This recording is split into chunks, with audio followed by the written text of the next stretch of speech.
hak ver böyle dememe.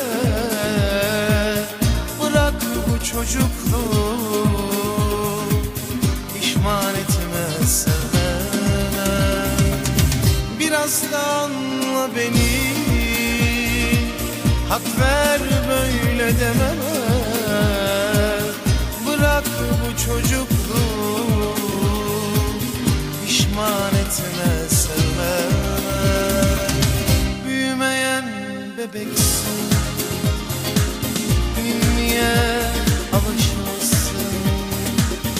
Öldürüp kahrederken gülmeye alışmışsın. Büyümeyen bebeksin, niye alışmışsın?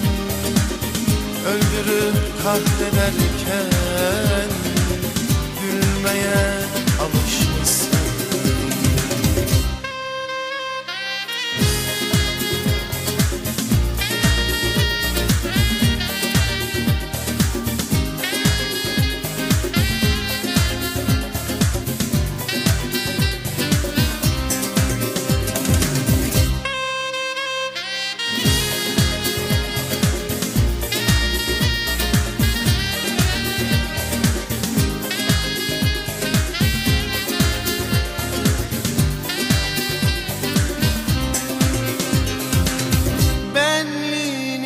Ara bul, yaşına yakış artık.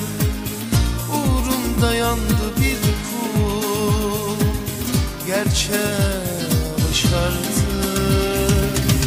Benliğini ara bul, yaşına yakış artık. Uğrunda yandı bir kul, gerçeğe alış artık.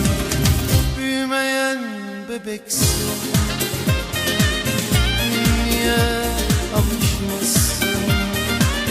Öldürüp kahrederken gülmeye alışmışsın. Büyümeyen çocuksun, niye alışmışsın? Öldürüp kahrederken gülmeye